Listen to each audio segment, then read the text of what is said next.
नमस्कार, मैं संदीप तिवारी। शिक्षक भर्ती का एक लक्ष्य हम लोगों ने बनाया है और उस पर ही लगातार प्रयास चल रहे हैं।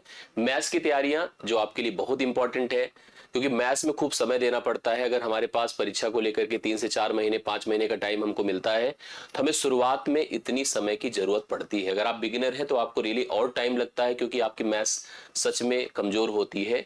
और अगर आपने थोड़ा बहुत पढ़ लिया है तो आपको फिर भी 3 से 4 महीने लगता है इसको अच्छे से प्रिपेयर करने में, इसको उस लेवल तक ले जाने में जो एक्चुअल परीक्षा की डिमांड होती है। मैंने ऐसा ही प्रयास कुछ प्रारंभ किया जिसमें आप सभी शिक्षक भर्ती को टारगेट कर सके, सभी शिक्षक भर्ती के लिए मैथ्स को अच्छे से तैयार कर सके, पीआरटी से जूनियर स्तर तक की मैथ्स की प्रिपरेशन आप डन कर सके। मैंने सुपर टेट को टारगेट किया, यूपी टेट के मैं जूनियर और प्राइमरी दोनों को टारगेट करूंगा, केबीएस का भी पीआरटी और जूनियर में कंटिन्यू करूंगा। रेलवे की पीआरटी भर्ती अगर आप देने जा रहे हैं तो एसएसएन आपके लिए इंपॉर्टेंट, और साथ साथ सबसे बड़ी भर्ती आने वाली है जो बीपीएससी की बिहार की भर्ती टीआरई 4.0, उसके स्तर पर भी सवालों को हम यहाँ पर कलेक्ट कर रहे हैं। अगले जो ये अभी अगर आप देखेंगे तो 7वां दिन है। 7वें दिन में बहुत सवाल नहीं, लेकिन 100 सवाल के आसपास हम लोग पहुंच रहे हैं। 100 सवालों में प्रत्येक नए सवाल आपने देखे और यह लक्ष्य बनाइए कि अभी और 10 20 25 50 सवाल करें। और इसका उद्देश्य यही है कि आपकी हर परीक्षा में किस नेचर का सवाल आ रहा है ये आप समझिए। मैं हमेशा जब पढ़ाने की शुरुआत करता हूं तो मैं ये नहीं कहता हूं कि जो मैं पढ़ाऊं वही समझे वही सुने। मैं ये भी कहता हूं कि आपकी जरूरत जो है उसकी जानकारी आपको पहले से हो, आपको लगे कि हाँ इस तरह का चैलेंज हमको मिलेगा। हम कोचिंग क्लासेस क्यों करते हैं? इसीलिए करते हैं क्योंकि हमें वहां कंपटीशन का एहसास होता है। हमें उस समय रियलिटी पता चलती है जब हमारे आसपास लोग उस परीक्षा को लेकर के बात करते हैं, डिस्कशन करते हैं। तो उससे हमें मेरा मनोबल भी मतलब उस लेवल का जाता है, उस स्तर पर पहुंच पाता है और माहौल क्रिएट होता है। तो यही जरूरत है इस परीक्षा की तैयारी को लेकर के कि आपको पहले अवेयरनेस हो, जानकारी हो, सवालों के नेचर को समझें, सुने, सीखें, फिर हम कॉन्सेप्चुअली बढ़ें, फिर हम चैप्टर्स उठाएं, चैप्टर्स के कॉन्सेप्ट लें और उसकी प्रैक्टिस की बात करें हम। तो इस पर हम काम कर रहे हैं और इसी के स्तर पर हम आपके साथ शुरुआत कर रहे हैं। ये पूरी तरह से प्रैक्टिस ओरिएंटेड सेशंस हैं, आपके लिए बहुत जरूरी है। आप अगर सही में सिंसियर हैं तो आपके काम आएगा। अगर आप मुझ पर भरोसा जताते हैं, समझते हैं मुझे कुछ, तो आप इन सेशन से जुड़े। नए हैं तो चैनल को सब्सक्राइब करे रहे। डिस्क्रिप्शन में टेलीग्राम ग्रुप दिया है जिसमें पीडीएफ भी मिलती रहे, क्लास की सूचना भी मिलती रहे, और भी जो जरूरी अपडेट रहता है मैं आपको देता रहता हूं, उस पर भी आप लोग जुड़े रहें। बाकी शुरुआत में करता हूं सेशन की, पेन कॉपी सभी लोग उठा लें और डेली सीरियसली इस टाइम पर आप लाइव रहा करिए, सवालों को देखा करिए, हल किया करिए और एक एक सवाल की कनेक्टिविटी को अपने साथ अपनी तैयारियों में शामिल करिए। केबीएस का जो पीआरटी हुआ था 2023 में, उसी स्तर का सवाल है। देखिए आपके सामने सवाल बहुत शानदार है और मैं जानता हूं कि सवाल केवल केबीएस में नहीं, बाकी परीक्षाओं में भी आपको फेस करने को मिल सकता है। रमन ने 8% के लाभ पर एक वस्तु बेची। लाभ का मतलब होता है लागत से ज्यादा, जितना आपने लगाया उससे ज्यादा हो तभी लाभ होता है। 8% के लाभ पर उसने वस्तु को बेचा। कह रहा अगर उसको 150 रुपए ज्यादा में बेच दिया होता तो यह जो लाभ का प्रतिशत है 14% हो जाता, 8 की बजाय 14 हो जाता। यदि उसने इसे 2650 रुपए में बेचा होता तो प्रतिशत लाभ क्या होता? बढ़िया शानदार सवाल आपके सामने है। कुल मिला के अपने को इस सवाल के लिए पहले लागत निर्धारित करनी होगी। किसी वस्तु की जो लागत होती है वो 100% होती है। 100% से अभी तक वह 8% बढ़ाकर बेच रहा था 108% पर, और फिर उसने क्या किया कि इस पर थोड़ा सा और अपडेट किया, 150 रुपए यहां से बढ़ाए, लेकिन उसने परसेंटेज के आधार पर, अगर आप देख पा रहे हैं तो परसेंटेज के आधार पर 8 से 14 कर दिया, मतलब 114% पर ला करके बेचा। अब यहां से हमको ये समझ में बातें आ रही हैं कि यहां से यहां तक का जो डिफरेंस है वो 6% का है। इस 6% हमें जो जनरेट कर रहा है 150 रुपए जनरेट कर रहा है। अगर 6% का मान 150 रुपए है, 6% का मान 150 रुपए है, तो आप यहां से लागत निर्धारित कर सकते हैं कि 100% क्या होगा। अब 100% ही उस वस्तु की क्रय मूल्य है। 6 से इसको डिवाइड कर 25 छक्के 150 होता है। 25 का 100 से गुणा करिए, उस वस्तु की लागत अर्थात खरीदा गया था वह 2500 में। अगर कोई सामान 2500 में खरीदा गया था और उसको अब हमने बेचा है 2650 में, इतने में हमने उसको खरीदा है और इतने में हमने उसको बेचा है, तो हमारे लाभ का परसेंटेज क्या होगा इसको बताना है। अब यहां पर सिंपल तुलना करनी चाहिए क्योंकि आपने कम में खरीद कर ज्यादा में बेचा है। तो लाभ तो हो रहा है, नो डाउट, आप देखने को मिल रहा है आपको। ये देखिए 0 से खत्म हो गया, 250 से 265 हुआ, 15 का इंक्रीज है। और अगर आप देखते ना तो आपको ओरल भी कंफर्म हो जाता सवाल। फिलहाल तो मैं जिस पर कर रहा हूं क्योंकि अलग डेटा भी हो सकता है। 15 का इंक्रीज है, गुणे 100 करके बटे आप 250 कर दें। तो 50 से काटिए 5 बार, 50 से काटिए 2 बार, 5 से काटिए 3 बार, 5 3 दूना 6 होता है।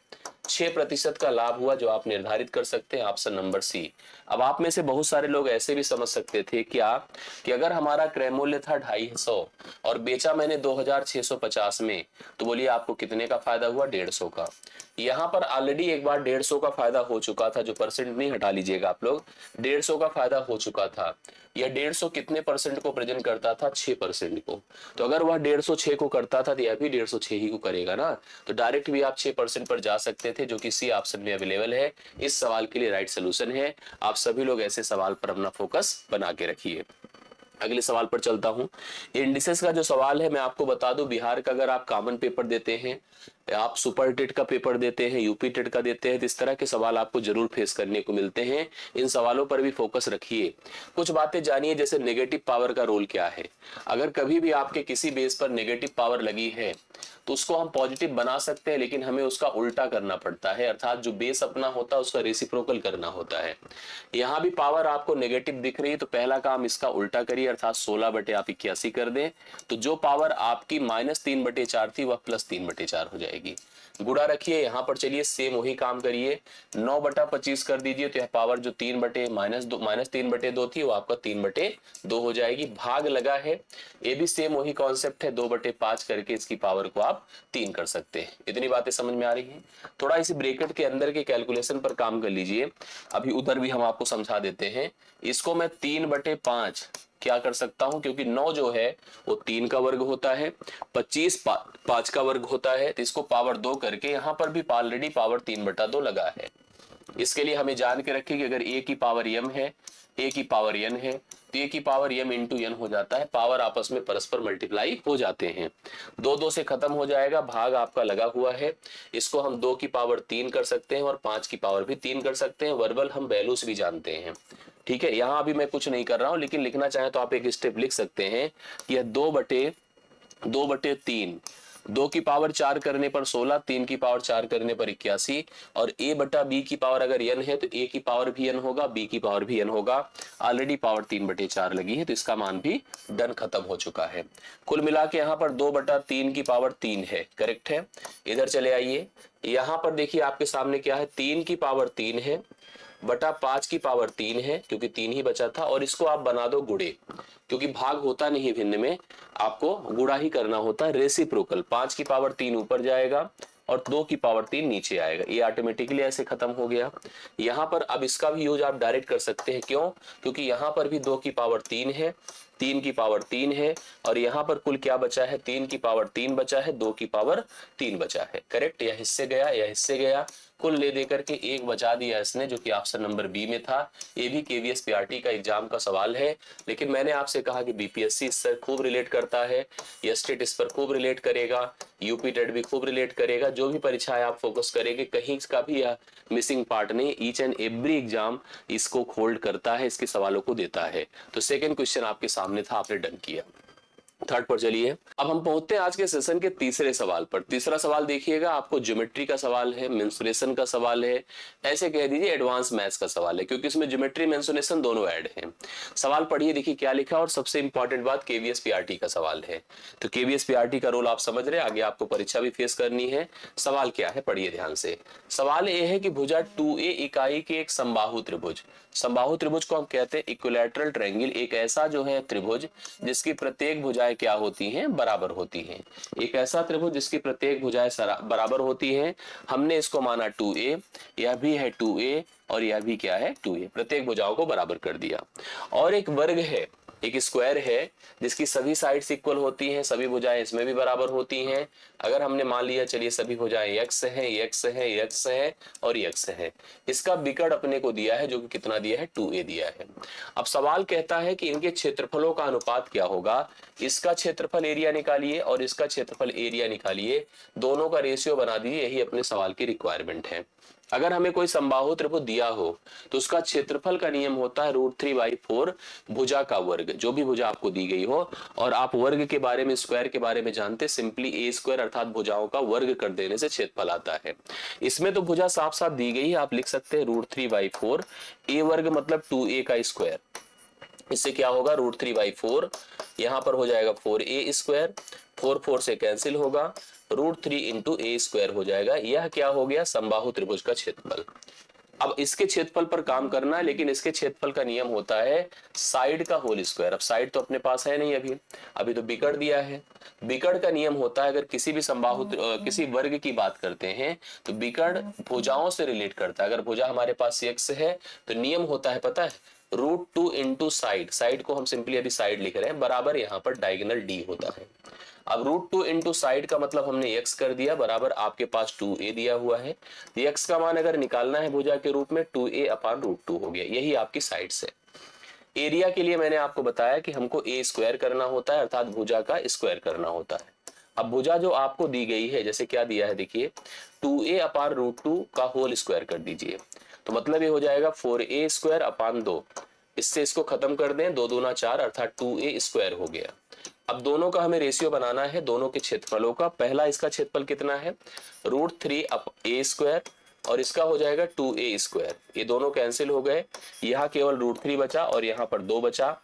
चेक करिए क्या किसी ऑप्शन में है, तो पता चला हाँ, सी ऑप्शन में ही इन दोनों के एरियाज का रेशियो आपको दिया हुआ है, तो सी ऑप्शन इस सवाल का राइट सोल्यूशन होगा। इसके लिए डिटेल से हमें ट्रायंगल पढ़ना पड़ता है, स्क्वायर पढ़ना पड़ता है, उनका मेंसुरेशनल यूज करना पड़ता है, समझना होता है, उनका ज्योमेट्रिकल कॉन्सेप्ट सीखना होता है, दोनों को मिक्स एंड मर्ज का उपयोग करना होता है। तो सारी बातें हम लोग जो है, जो इसका कॉन्सेप्चुअल सेशन होता है उसमें जरूर करेंगे। अगले सवाल पर आइए। माध्य, माध्यिका और बहुलक, मीन, मीडियन एंड मोड। जैसे हम सांख्यिकी करते हैं तो बहुत सारे हमारे पास आंकड़े होते हैं। आंकड़े जो है हमारे पास डेटा के फॉर्म में अवेलेबल हैं, जो कि नंबर्स के रूप में होते हैं, अर्थात संख्यात्मक होते हैं। यूपी टेट का जो एग्जाम हुआ था उसमें यह सवाल पूछा गया था। और अब तो ये जैसे एकदम जनरल थॉट है, एक डिस्कशन है कि पीआरटी में इस तरह का सवाल अगर दिया है तो इसका उपयोग जूनियर तक ले जा सकता है, अर्थात आपको आंकड़े देकर के कैलकुलेशंस पर ले जा सकता है। मीन, मीडियन, मोड, तीनों की अगर हम बात करें तो तीनों का जो ऑब्जेक्टिव होता है सेम होता है, क्योंकि तीनों का उद्देश्य है to get the mid value, मध्य मान पता करने के लिए ही तीनों का उपयोग किया जाता है किसी आंकड़े से। एक क्या करता है, एवरेज निकालता है, मीड। दूसरा मीडियन होता है जो कि पोजीशन डिसाइड करता है, जो बीच में होता है। तीसरा जो सबसे ज्यादा होता है, जिसकी प्रायोरिटी सबसे अधिक होती है, उसको डिसाइड करता है, बहुलक कहलाता है। तीनों के बीच का जो नियम होता है उसको डिफाइन करता है बहुलक, जेड। मतलब बहुलक को हम जेड से बेसिकली कहते हैं और अंग्रेजी में इसको हम मोड कहते हैं। बहुलक बराबर 3 मीडियन -2 मीन, ठीक है, 2 मीन, अर्थात 3 गुणे माध्यिका -2 गुणे माध्य। ये नियम होता है बहुलक को रिलेट करने का, 3 गुणे माध्यिका -2 गुणे माध्य। ऑप्शन नंबर सी इसका राइट सोल्यूशन होगा। एक रिलेशन है, सिंपल फार्मूला है, इसमें कुछ अलग से तो है नहीं, मतलब एक सिंपल फार्मूला जिसको हमको अप्लाई करना चाहिए, और आशा करता हूं आपको समझ में भी आया होगा। अगले सवाल पर लेकर चलता हूं। देखिए सिंपल सा स्टेटमेंट है, ये भी इसी यूपी टेट के एग्जाम का सवाल है। देखिए कैसे करा जाता है, समझिएगा। लिखा है 3 + 2 √5। अब इसके बारे में जानिए। 3 क्या है, 2 क्या है, √2 क्या है। क्या पूछा है, क्या कॉम्प्लेक्स नंबर है, सम्मिश्र संख्या है, एक प्राकृतिक संख्या है, एक परिमेय संख्या है, एक अपरिमेय संख्या है। समझिएगा, क्लियर होगा। सबसे पहले मैं आपको बता दूं कि हमारे पास जैसे अगर हम कुछ के बारे में क्लियरिटी कर दे तो बहुत कुछ एलिमिनेट ऐसे हो जाएगा। प्राकृतिक को हम नेचुरल नंबर n कहते हैं, जिसकी शुरुआत 1 2 3 4 सॉन टिल इनफिनिट होता है। परिमेय संख्या होता है जिसे हम p/q के रूप में लिखते हैं, भिन्न के रूप में। दोनों ऊपर नीचे पूर्णांक होते हैं ना, ए भी पूर्णांक होगा और ए भी पूर्णांक होगा। बस इसमें एक बात का ख्याल रखना पड़ता है कि जो नीचे वाला भाग है कभी 0 ना होने पाए। अपरिमेय संख्या क्या होता है, अपरिमेय संख्या हुआ है जो कि पूर्णवर्ग ना है। पूर्णवर्ग का मतलब 1 छोड़ दीजिए, 4 छोड़ दीजिए, 9 16 25 36 इनको छोड़कर किसी भी एक संख्या को ले लीजिए, उसका वर्ग कर दीजिए, वर्गमूल आएगा नहीं उसका प्रॉपर, वही अपरिमेय है, जो कि नॉन टर्मिनेटिंग होता है, नॉन रिपीटिंग होता है। अब ले देकर के हम इनकी बात करें तो जैसे इसको सोचिए, यह एक रियल नंबर है, वास्तविक संख्या है, और वास्तविक के साथ साथ इसको हम और भी नाम दे सकते हैं। क्या क्या, हम इसे प्राकृतिक भी बोल सकते हैं, हम परिमेय भी बोल सकते हैं, अपरिमेय नहीं। इस संख्या की बात करिए तो एक अपरिमेय संख्या है। क्या है, अपरिमेय संख्या। जनरली क्या होता है कि अगर हमें किसी परिमेय को किसी परिमेय को अगर हम एक अपरिमेय से जोड़ते हैं, ठीक है, परिमेय को अपरिमेय से जोड़ते हैं तो हमें क्या प्राप्त होगा पता है? एक अपरिमेय संख्या प्राप्त होगी। क्या? एक अपरिमेय संख्या प्राप्त होगी। यहाँ पर एक डिस्कशन देखिए, यहाँ पर डी ऑप्शन को लेकर के हम एकदम श्योर है कि यही होगा। एक डिस्कशन था कॉम्प्लेक्स का। दरअसल कॉम्प्लेक्स जो होता है वो जेड के रूप में प्रेजेंट किया जाता है, जो ए प्लस आई बी का फॉर्म होता है। यहाँ पर जो आई होता है ना वो इमेजिनरी को प्रेजेंट करता है। आई का मान √-1 होता है। अगर किसी एक ऐसे टर्म की बात जहां पर रूट के अंदर नेगेटिव वैल्यू हो, वह वैल्यू आई को डिफाइन करता है और उस नंबर को कॉम्प्लेक्स नंबर अर्थात सम्मिश्र संख्या कहा जाता है। तो ये बिल्कुल नहीं होगा, एकदम कंफ्यूज मत होइएगा। डी ऑप्शन इसके राइट सोल्यूशन में माना जाएगा। आप इसको सही सही राइट सोल्यूशन आप मानकर चलिएगा। यही करेक्ट आंसर होगा, यही करेक्ट प्रोसेस होगा इस सवाल को हल करने का। आगे दिखाता हूं। देखिए, यदि तीन संख्याएं 4, 5, 6 के अनुपात में है, तीन नंबर है जो कि 4, 5, 6 के रेशियो में है और संख्याओं का जो योग है 225 है, मध्य की संख्या बताना है, बीच का नंबर क्या है, ये भी यूपी टेट का सवाल है, पीआरटी का ही है। समझ रहे हैं? आपको जैसे मैं बता दूं कि मेरे पास अगर कुछ आंकड़े हैं जोड़ के रूप में, तीन लोगों को हमें बांटना है 225 रुपए को। और बांटना कैसे है भाई? आपके मन में क्या आ रहा होगा कि बराबर बराबर बांट दो। नहीं, बराबर बराबर नहीं दे सकते। तीनों ने कहा कि हमारी हिस्सेदारी है अलग अलग, हम ऐसे नहीं लेंगे। हमको 4 भाग चाहिए, इसको 5 भाग, इसको 6 भाग। कैसे बराबर दे सकते हो? सबके अलग अलग हिस्से हैं, अनुपात में बटे हुए हैं। जब कभी हमें ऐसे डिस्ट्रीब्यूशन करना होता है तो हम अनुपाती पदों का पहले योग कर ले, क्योंकि ये जो मान दिया है तीनों को देना है, 225 को मिलाकर देना है। तो मिलाइए इनको भी। 4, 5, 9, 6 कितना हुआ? 15। 15 की तुलना 225 से करें। 1 बराबर 15, 15 में 225 अर्थात 15 ही होगा। अब अगर हमें मिड वैल्यू फाइंड करनी है तो मिड रेशियो कितना है? 5 है। तो 5 बराबर 15 पचे 75 होगा। जो बीच का नंबर होगा बाकी सारा पूछ सकता है, पहला दूसरा दोनों का अंतर जोड़, जो भी मर्जी आपसे पूछ सकता है। सिंपल रेशियो सवाल है जिसमें हम किसी आंकड़े का डिस्ट्रीब्यूशन एकदम रेशियो के बिहाफ पर कर रहे हैं और आराम से इस तरह के सवालों का सोल्यूशन भी कर सकते हैं, इजिली बता सकते हैं। करेक्ट है। नेक्स्ट क्वेश्चन पर लेकर चलता हूं। परसेंटेज का सवाल देखिए, केवीएस पीआरटी का भी सवाल है और परसेंटेज कैसे सवालों पर एकदम फोकस्ड रहिए आप लोग, ठीक है। ये हमने देखा कि बिहार में भी पूछा गया है। रियलिटी समझिए सवाल की क्या है। कह रहा यक्स के 50% का 20%। एक नंबर यक्स है जिसके 50%, यक्स का जो 50% है उस 50% का 20%, ठीक है, का मतलब मल्टीप्लीकेशन। एक दूसरा नंबर है वाई के 25% का 50%। ये मान का दुगुना है। जैसे ये जो मान है इस मान का डबल है, मतलब यह 2 है तो यह 1 है। अनुपात में अगर देखा जाए तो यह 2 भाग है तो यह 1 भाग है। तो एक्स वाई से कितना प्रतिशत अधिक या कम है, हमको यही डिफाइन करना है। सबसे पहले इनकी तुलना किया जाए। जैसे कहा गया है कि एक वैल्यू एक्स थी, उसके 50% का 20% निकालिए। दूसरा एक वाई है जिसके 25% का 50% निकालिए। तो जो यह मान एक्स का है इसका डबल है किसका? वाई का। वाई का नहीं, एक्स वाई की बात नहीं कर रहा, यह मान जो मिलेगा उस मान का डबल है। जैसे आप ऐसे समझो तुलना सिंपल करिए। पहले 50 को ऐसे खत्म कर दीजिए। बोलिए क्यों? 50/100, 50/100 डायरेक्ट खत्म कर सकते हैं। 5 बचे 25 होगा, 5 चौके 20 होगा। मैं इसको 4x कर सकता हूं और इसे आप 5y कर सकते हैं। बट आपको पता है यह 2 है तो यह 1 है, तो आप इसको इधर कर दीजिए, इसको इधर कर दीजिए। तो हम लिख सकते हैं क्या पता है? 4x बराबर 10y लिख सकते हैं। समझ रहे? या तो आप ऐसे किए होते कि 4x इसका हिस्सा आया था, 5y उसका हिस्सा आया था। ये डबल है और ये आधा है, तो आप ऐसे फिर वही चीज पाते। इससे हम एक्स वाई का रिलेशन बना सकते हैं। 2 दूना 4, 2 पंचे 10। मतलब मैं लिख सकता हूँ 2x बराबर 5y। इससे क्या कंफर्म हुआ कि x रहने दे, y को नीचे ले जाए। तो x बटा वाई 5/2 हो गया। मतलब इससे पूछा है कि x y से कितने % अधिक या कम है। अभी x तो ज्यादा दिख ही रहा है, y से ज्यादा है। कितना ज्यादा है?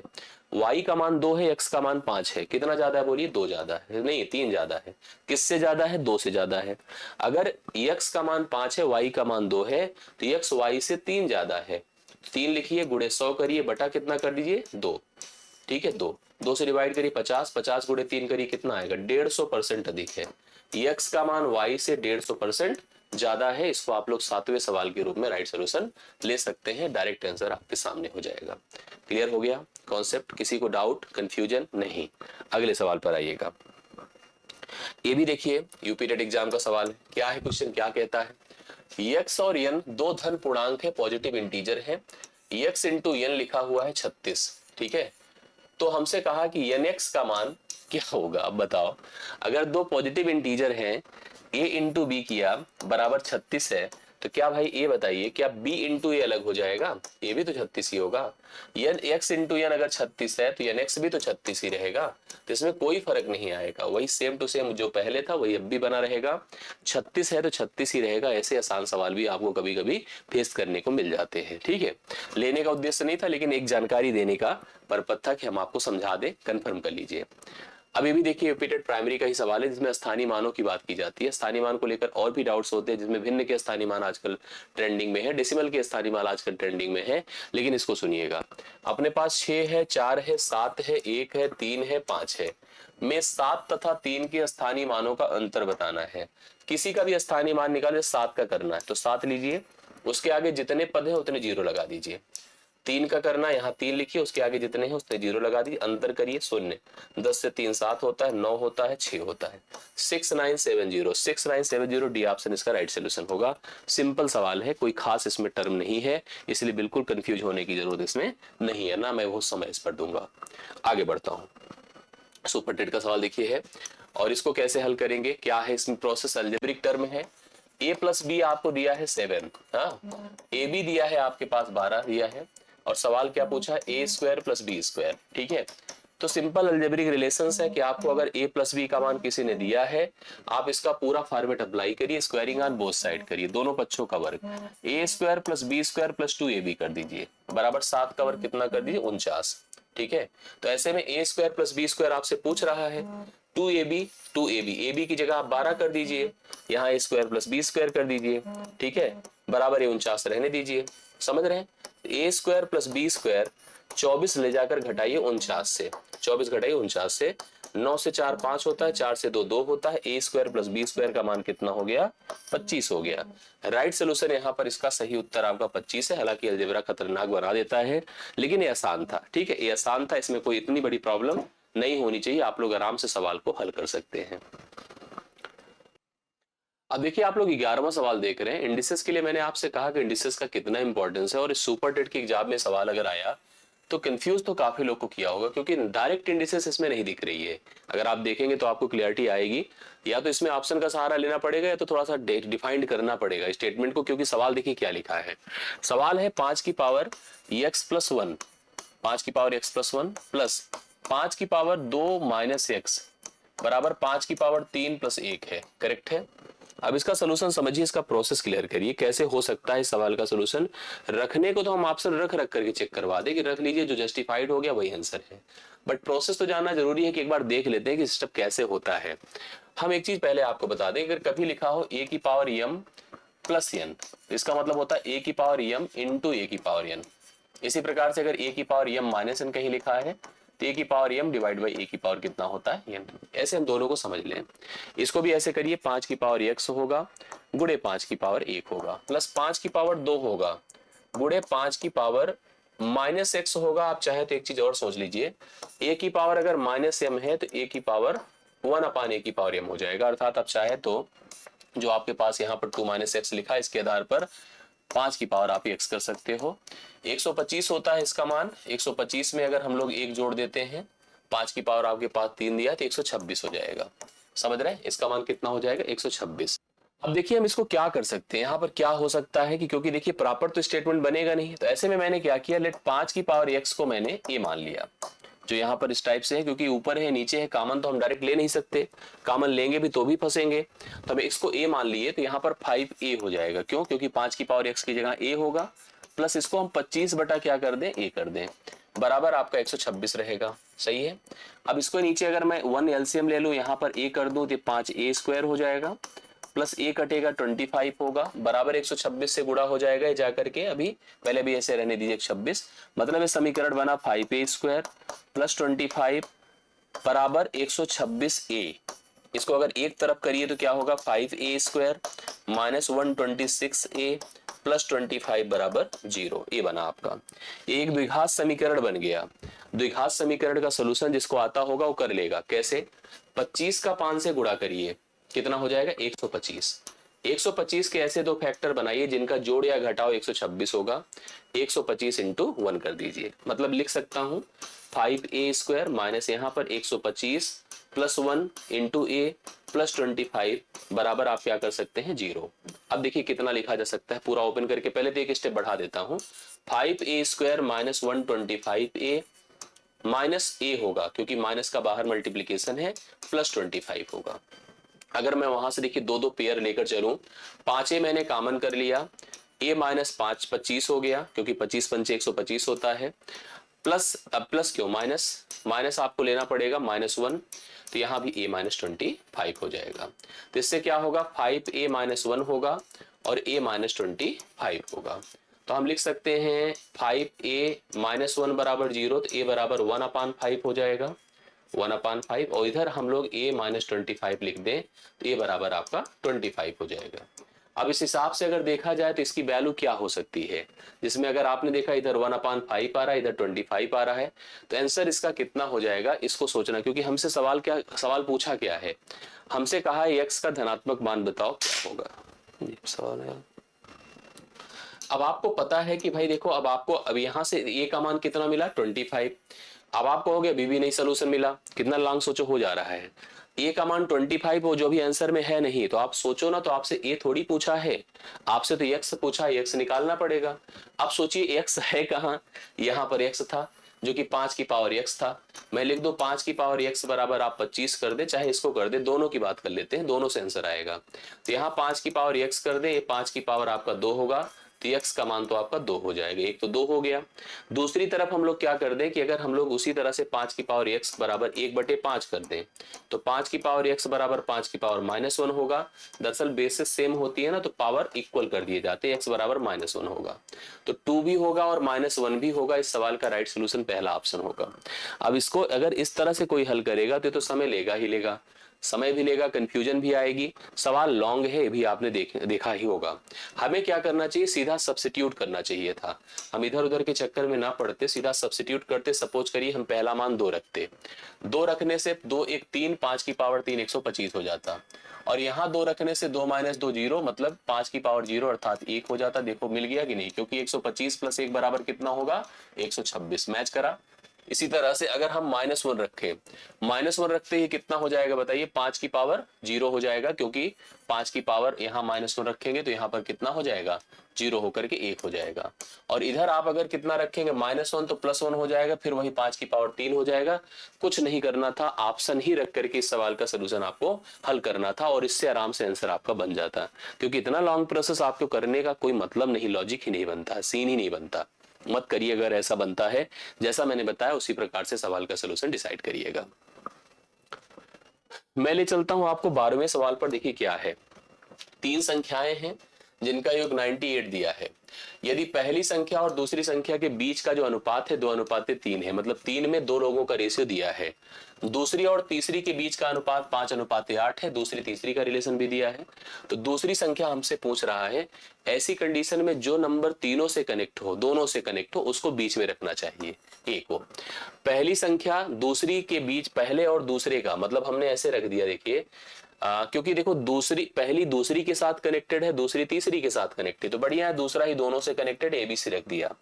पहले दूसरे का रेशियो कितना दिया है 2:3 दिया है, 2:3 कर दिया। दूसरे तीसरे का रेशियो 5:8 है, 5:8 कर दिया। अब ऐसे में तीनों का कंबाइंड रिलेशन अगर मुझे बनाना है तो 2 है 3 है 3 करिए, 8 है 5 करिए, क्योंकि हमें बीच वाला मान इक्वल करना होता है दोनों के लिए। तो पहला भाग 10 होगा, दूसरा भाग 15 होगा और तीसरा भाग 24 होगा। तो 10 15 और 24 का रिलेशन बनेगा एबीसी में, 10 15 24 का रिलेशन बनेगा, आप समझिएगा। अब सवाल जैसे कहता है कि तीनों का जोड़ 98 है, तीनों का जो योग है a + b + c वो 98 आपको दिया है। क्योंकि योग है तो आपको यहां भी जोड़ना ही पड़ेगा। देखिए जोड़िए, 15 10 25 24 क्या होगा 49 होगा, 49 बराबर आप 98 कर दीजिए, 1 बराबर 2 हो जाएगा। सवाल क्या पूछा, सवाल हमसे पूछ रहा है दूसरी संख्या जो अनुपातिक रूप से 15 है, तो 15 बराबर कितना हो जाएगा 30। यही आपका सेकंड नंबर है जो ऑप्शन नंबर सी में अवेलेबल है, ये भी सुपर टेट एग्जाम का सवाल है, करेक्ट है। ये 12 क्वेश्चन आपका डन होता है, जो कि एक बढ़िया रेशियो का सवाल है, सिंपल इस तरह के तुलनात्मक सवाल आपसे फेस करने को आपको दे सकता है, एग्जाम में पूछ सकता है।